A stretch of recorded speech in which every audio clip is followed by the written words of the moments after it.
오늘은 계시록의 7교회 중에 5번째로 사대교회에 대해서 주신 말씀을 상고하고자 합니다. 사대라는 도시는 높은 절벽 위에 깎아지른 듯한 넓은 절벽 위에 있는 그런 도시였습니다. 군사적으로 난공불락의 천연적인 요새였습니다. 그래서 주님들은 아무도 우리 성을 함락시킬 수 없고 우리는 어린아이들도 우리 성을 지킬 수 있다, 그렇게 자신했다고 합니다. 그러한 사대성의 특징은 사대교회의 상황과 일맥상통하는 데가 있습니다.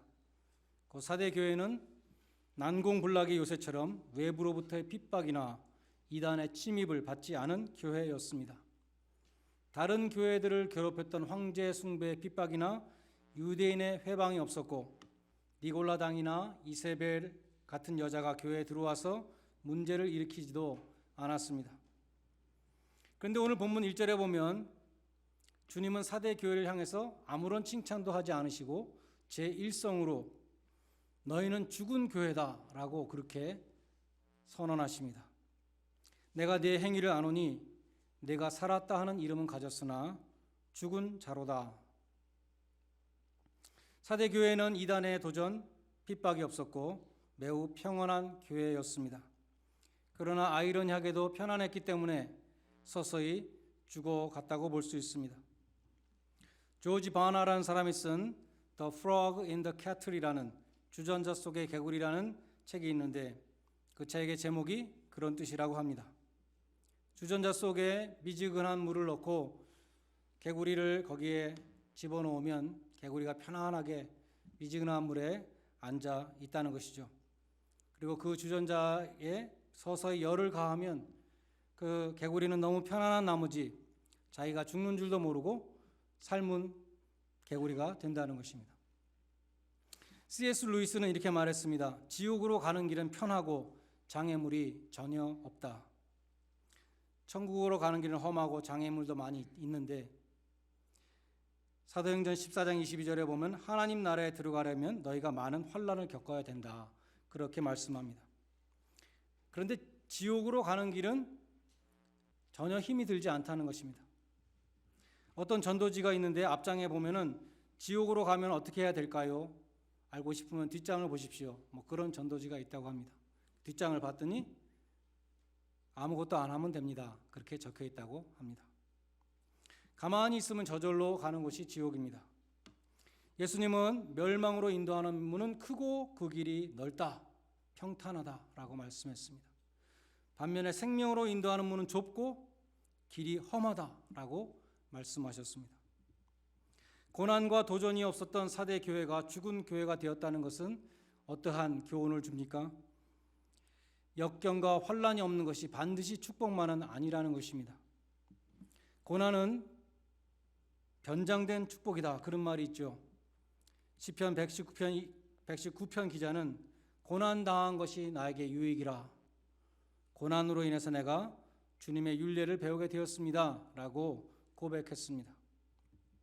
그러면 살았다 하는 이름은 가졌으나 죽은 자라는 이 말의 뜻은 무엇일까요?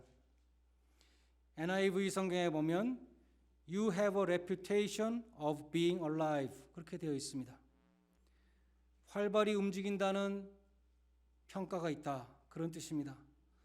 살아있는 교회라는 명성이 있었다는 것입니다. 그러나 주님은 You are dead 라고 진단하십니다.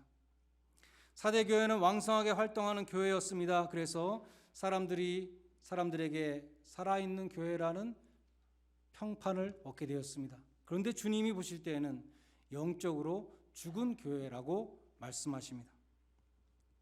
주님은 무슨 근거로 사대교회가 영적으로 죽었다고 선언하셨는가? 2절에 보면 하나님 앞에 내 행위가 온전한 것을 찾지 못했다. 온전하지 못했다는 것이죠. 온전하다는 것이 헬라어로 플레로마인데 충만하다는 뜻입니다. 영어에 보면은 complete나 perfect나 right라는 단어 등으로 번역되어 있습니다. 겉으로 볼 때 살아 움직이는 활동이 많이 있는데 하나님이 보실 때는 그것이 온전한 행위가 아니었다는 것입니다. 겉으로 볼 때는 살아있으나 주님이 보실 때 사대 교회는 생명이 없는 교회였습니다. 사랑에 빠진 연인들이 유행가 가사를 들으면 감동한다 그러죠. 어떻게 내 마음을 저렇게 잘 표현했을까? 너무나 감동이 되고 눈물도 흘립니다. 유행가 가사에 큰 감동을 받죠. 그래서 유행하는 것입니다. 마찬가지로 주님을 사랑하는 사람은 찬송가를 부를 때 이 찬송가 가사가 어떻게 내 마음을 이렇게 잘 표현했을까? 그래서 한 절 한 절 내 마음을 실어서 부르게 되는 것입니다. 가슴이 벅차오르고 눈물이 흐를 때도 있습니다. 사대교회 교인들은 찬송도 하고 성경도 읽고 예배도 드리고 헌금도 하고 봉사도 하고 모든 활동들을 왕성하게 했지만, 그래서 살아있는 것처럼 보였지만 하나님이 보실 때 그 안에 생명이 없었다는 것입니다. 충만한 생명이 없었습니다. 우리도 하나님 앞에 예배 드릴 때에 하나님을 기쁘시게 해드리는 예배를 못 드릴 수도 있습니다. 우리가 드리는 기도가 이방인들의 기도처럼 중언부언할 수도 있습니다. 우리가 부르는 찬양, 벅차오르는 감격이 없이 입술만 움직이는 그런 찬양이 될 수도 있습니다. 우리가 드리는 헌금이 마지못해 드리는 음으로 드리는 헌금이 될 수도 있습니다. 신앙생활의 모든 행위들이 사람들 앞에서 내 의를 드러내기 위한 사람들 앞에서 하는 것일 수도 있습니다. 그럴 때 사람들이 볼 때는 정말 살아있는 크리스찬으로 보이지만 하나님이 볼 때는 아무런 생명이 없는 자라고, 그렇게 죽은 자라고 우리도 진단을 받을 수 있는 것입니다. 그러면 예수의 생명은 언제 드러나는가? 고린도후서 4장 10절에 보면 예수의 죽음을 짊어질 때에 예수의 생명이 드러난다, 그렇게 말씀합니다. 우리가 항상 예수의 죽음을 몸에 짊어짐은 예수의 생명도 우리 몸에 나타나게 하려 함이니라. 역설이죠. 영적인 역설입니다. 예수의 죽음을 내가 짊어질 때 예수의 생명이 나에게서 드러난다는 것입니다. 사대 교회에는 핍박이 없었습니다. 환란이 없었습니다. 그들은 주님을 위해서 십자가를 질 일이 없었습니다. 그처럼 편안하게 신앙생활하던 그들에게 결국 예수의 생명이 소멸되었습니다. 경건의 모양만 남아있고 경건의 능력은 소멸되었던 것입니다. 그래서 오늘 본문 2절과 3절에 주님이 주시는 처방, 어떻게 하면 살아날 수 있는가? 두 가지 처방이 나오고 있습니다. 첫 번째 처방은 주님께서 깨어나라고, 회개하라고, 정신 차리라고 그렇게 말씀하는 것입니다. 삼손이 블레셋과 싸우는 동안에는 팔팔하게 살아 있었습니다. 근데 들릴라라는 여인의 무릎에서 편안하게 잠잘 때 힘을 잃어버렸죠. 하나님이 주신 능력을 뺏겼습니다. 그래서 살아있는 이름은 가졌으나 죽은 자가 되고 말았던 것입니다.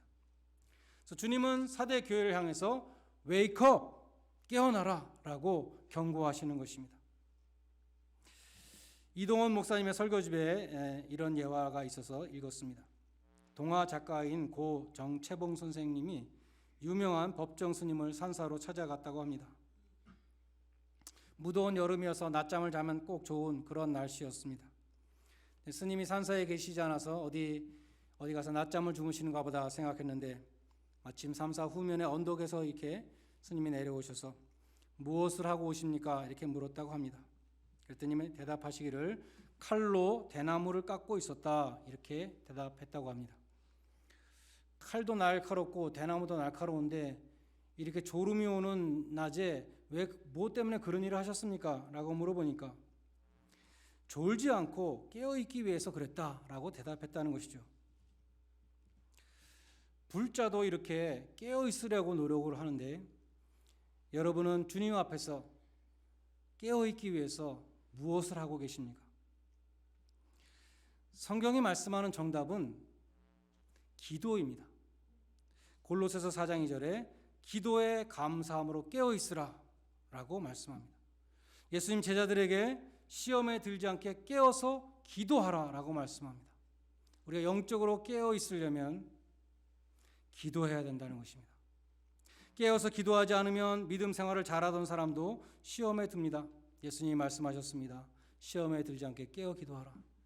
마음이 강팍해지고 소경이 되고 귀머거리가 되고 정상적인 사고를 하지 않습니다. 비정상적인 행동을 합니다. 그런 마귀의 시험에 걸려 넘어지지 않으려면 항상 깨어서 기도해야 된다. 시험에 들지 않게 깨어 기도하라라고 말씀하셨습니다. 사순절 특별 새벽 기도회가 다음 주부터 시작이 되죠. 예수님의 고난에 동참하는 40일 우리가 이 동안은 깨어서 기도하자라고 기간을 정하고 새벽 기도회, 특별 새벽 기도회를 합니다. 여러분이 이 기간 동안만큼 또 같이 깨어서 기도할 수 있는 그런 성도님들이 많이 일어날 수 있기를 바랍니다. 깨어 기도하라. 두 번째 처방은 복음을 다시 회복하라는 것입니다. 네가 어떻게 받았으며 어떻게 들었는지 생각하고 지키어 회개하라. 처음 들은 복음의 기초를 다시 회복하라는 것입니다. 미 육군에서 군목을 하시는 어떤 분의 목사님의 이야기를 들었는데 미 육군에서 위기가 닥치면 표가 있다 합니다. Get back to the basics라는 표가 있대요. 기본으로 다시 돌아가라. 본질을 회복하라. 죽어가는 교회에 가장 필요한 것은 복음의 기초를 다시 회복하는 것이었습니다. 복음이 가장 필요한 곳이 교회이다. 그런 말이 있잖아요. 교회에 복음이 제일 없다. 그런 말이 있지 않습니까? 주님은 4대 교회를 향해서도 기초를 다시 닦으라고 말씀하십니다. 처음 받았던 복음의 생명력을 회복하라. 그렇지 않으면 편안하게 서서히 죽어가는 교회의 운명을 면할 수 없었습니다. 4절에 보면 그런데 주님께서는 너희는 죽은 교회라고 말씀하시고도 그런데 그 죽은 교회 안에도 몇 사람이 살아있다고 말씀합니다. 그 옷을 더럽히지 아니한 자가 있다. 그 옷을 더럽히지 않았다. 혹은 흰 옷을 입었다는 것은 죄악에 물들지 않고 정결한 삶을 지켰다는 뜻입니다. 스가랴서 3장에 보면 스가랴 환상 가운데 그 당시 제사장이었던 여호수아가 입고 있는 옷이 아주 더러웠습니다. 그 환상의 뜻을 가르쳐 주셨는데 백성들의 죄가 이렇게 많다. 그런 뜻이었습니다. 반면에 계시록 7장에 보면 사도 요한이 환상 중에 큰 무리가 흰 옷을 입고 종려나무 가지를 손에 들고 하나님의 보좌 앞과 어린 양 앞에서 큰 소리로 찬양을 하는데 구원하심이 보호자에 앉으신 하나님과 그 어린 양에게 있도다 라고 찬양하는 환상을 보여주셨습니다. 요한이 천사에게 저 흰 옷을 입은 무리들은 누구냐라고 묻습니다.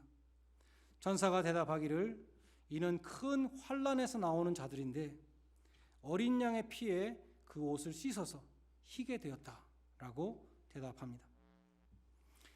그들도 더러운 옷을 입고 있었던 죄인들이었지만 어린 양의 피에 그 옷을 씻어서 흰 옷을 입게 되었다는 것입니다.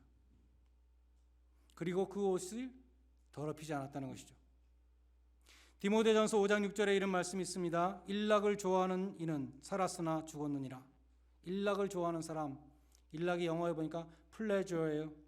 쾌락을 위해 사는 사람은 살아있다는 이름은 있지만 사실 죽은 자다. 사대교회와 같은 사람입니다.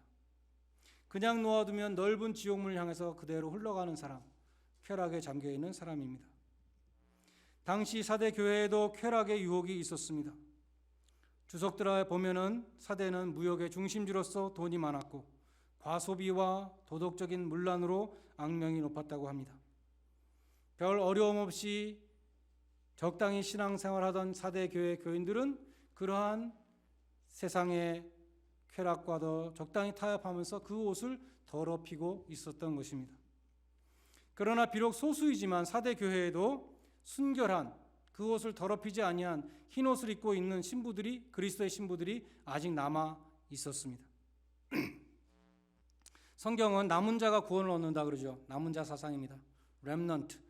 로마서 9장 27절에 보면 이사야 10장 22절을 인용해서 이렇게 말씀합니다.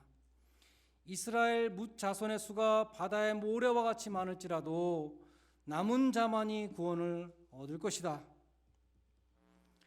열왕기상 19장에 보면 엘리야가 이세벨이 무서워서 멀리 40일 동안 광야길을 향해서 호렙산으로 피신했습니다. 그의 생각에 이제 자기는 홀로 남은 하나님의 선지자였습니다. 아무도 없는 캄캄한 동굴 속에서 하나님 앞에 부르짖어 기도했습니다. 만군의 하나님 여호와여, 내가 하나님 위해서 열심히 특심한데 이스라엘 자손들이 주의 단을 헐고 주의 선지자들을 다 칼로 죽였습니다. 오직 나 하나만 남았는데 이제 이세벨이 내 생명도 취하려고 합니다. 그렇게 기도했습니다. 이때 하나님이 엘리야에게 너 혼자만 남아있지 않다라고 말씀하시면서 이렇게 응답하셨습니다. 내가 나를 위해서 바알에게 무릎 꿇지 아니한 사람 7,000명을 남겨뒀다. 7,000이라는 숫자는 7 곱하기 1,000으로 완전수입니다. 하나님이 필요한 만큼 남겨두셨다는 것입니다. 하나님은 필요한 숫자만큼 남겨놓으십니다. 성경에 보면 항상 남은 자들이 있죠. 홍수의 심판 속에서 노아의 가족들이 남았습니다. 소돔과 고모라의 불심판 속에서 은혜로 택하심을 받은 롯과 그 가족이 남았습니다. 이스라엘 백성이 모두 금송아지 앞에 절하고 춤추고 있을 때에도 모세가 여호와의 편에 서 있는 자는 나오라 했을 때 레위 자손들이 나왔습니다. 12정탐꾼이 가나안을 정탐하고 온 다음에 온 이스라엘 백성들이 불신한 가운데 모세를 원망하고 애굽으로 돌아가자고 외칠 때에도 여호수아와 갈렙 두 사람은 믿음의 용장으로 남았습니다. 그리고 죽었다라고 판정을 받은 사대 교회에도 그 옷을 더럽히지 아니한 몇 사람이 있었다는 것이죠. 주님은 그들과 함께 흰 옷을 입고 다닐 것이며 그들의 이름이 생명책에서 흐려지지 아니하고 지워지지 아니할 것이다. 분명히 기록될 것이다. 이렇게 말씀하셨습니다. 생명책은 구원받은 자들의 이름이 적혀 있는 책입니다. 모세는 이스라엘 백성들이 금송아지를 섬기는 죄악을 범했을 때에 하나님 앞에 기도했습니다. 용서해 주십시오. 이 백성의 죄를 사하여 주십시오. 만약 안 사해 주시려면 내 이름을 주께서 기록하신 책에서 지워 주십시오. 이렇게 기도했습니다. 자신의 영원한 운명을 걸고 기도했습니다. 전에 컴퓨터도 없고 인터넷도 없던 시절에 시험을 치면은 한 2주 있다가 합격자 발표장에 가서 내가 합격했는지 불합격했는지 내 눈으로 확인해야 됩니다. 가보면 벽에 큰 종이가 붙어 있고 종이에 사람의 손으로 쓴 수험 번호가 쭉 적혀 있죠. 작은 번호부터 큰 번호까지 쭉 내려가는데 번호가 띄엄띄엄 뜁니다. 다시 말해서 떨어진 사람이 굉장히 많다는 것이죠. 붙은 사람은 씩 웃고 돌아서서 빠른 걸음으로 갑니다. 떨어진 사람은 발걸음이 떨어지지 않습니다. 수험 번호를 꺼내서 그 번호를 자꾸 보고 또 게시판도 보고 정말 내 번호가 없나 몇 번이나 확인하고 눈물이 글썽글썽 그런 사람들이 있습니다. 이름이 거기 없다는 것은 무슨 뜻입니까? 너는 여기에 못 들어온다는 뜻입니다.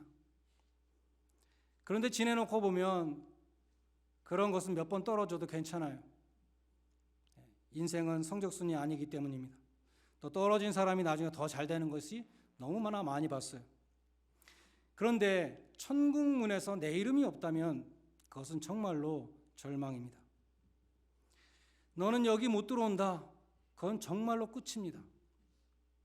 반대로 생명책에 내 이름이 있다면, 천국문에 내 이름이 붙어 있다면 할렐루야, 하나님의 은혜입니다. 두 손 들고 들어갈 것입니다. 여기 보면 깨어 기도하는 자, 끝까지 믿음을 지키는 자, 그의 이름이 지워지지 않을 것이다.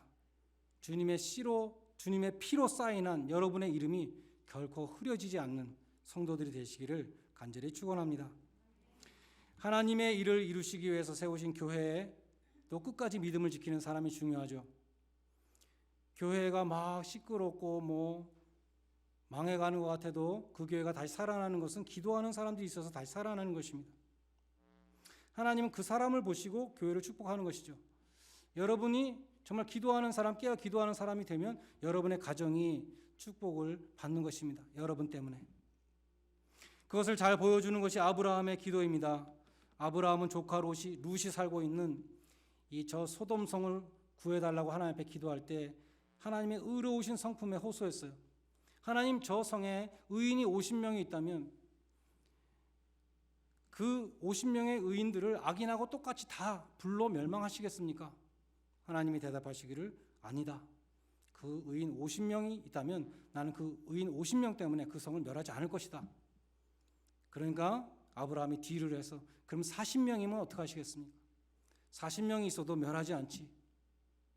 어떻게 내려갑니까? 숫자가 45명에서 40명에서 30명에서 20명에서 10명까지 내려갔습니다. 하나님, 저 성에 10명이 있다면, 10명의 의인이 있다면 하나님 그 성을 멸하시겠습니까? 하나님은 똑같이 대답하십니다. 그 성에 의인이 10명이 있다면 그 의인 10명을 위해서 내가 그 성을 멸하지 않을 거다. 공의의 하나님은 의인과 악인을 함께 멸하지 않으신다는 것을 보여주신 것입니다. 그럼에도 소돔성은 결국 멸망당했습니다. 소돔성은 우리가 생각할 때에 정말 죄인들이 많아서 멸망했다고 생각하지만 아브라함의 기도를 보면 소수의 의인이 없어서 멸망당한 것입니다. 고린도전서 10장 5절에 보면 하나님은 저희의 다수를 기뻐하지 아니하신 고로 전부 다 광야에서 멸망을 받았다. 그런 말씀이 있습니다. 하나님은 죄악된 다수를 중요하게 생각하지 않으십니다. 하나님이 중요하시게 보시는 것은, 귀하게 보시는 것은 의로운 소수라는 것입니다. 그 소수의 사람들이 하나님의 구원을 좌우합니다. 교회도 마찬가지죠. 넓은 길을 가는 많은 사람들이 중요한 것이 아니라 깨어 기도하는 사람으로 인해서 하나님 앞에 믿음의 정절을 지키는 그러한 정결한 그리스도의 신부와 같은 그런 사람이 있기 때문에 하나님이 그 교회에 복을 주시고 그 교회에 구원받을 사람들을 보내주시고 하나님의 일을 감당케 하는 것입니다. 그래서 여러분은 하나님 앞에 의로운 소수, 깨어있는 소수가 되시기를 바랍니다. 나 때문에 내 교회가, 우리 교회가 구원을 받고 나 때문에 우리 가정이 축복을 받고 그러한 깨어있는 의로운 소수가 되시기를 바랍니다. 마지막으로 오늘 본문은 6절에 보면 귀 있는 자는 성령이 교회들에게 하시는 말씀을 들을지어다 라고 말씀합니다. 이 말씀은 4대 교회뿐만 아니라 7교회에 보내는 모든 편지에 다 나오죠. 계속해서 나온다는 것은 중요하다는 것입니다. 하나님께서는 지금도 교회들을 향해서 성령께서 말씀하신다. 귀 있는 자는 들어라 라고 말씀하십니다. 오늘 무슨 말씀을 하시는가? Wake up! 깨라는 것입니다. 기도하는 성도가 되라. 죄에 대하여 죽고 하나님께 대해서 살아있는 성도가 되라. 하나님이 보실 때 너는 살아있다. 그런 평가를 받으라는 것입니다. 주님의 피로 깨끗이 씻어주신 그 희고 빛나는 의의 옷을 더럽히지 않고 정결한 그리스도의 신부로 주님 앞에 설 수 있는 그러한 복된 성도들이 되시기를 주님의 이름으로 간절히 축원드립니다.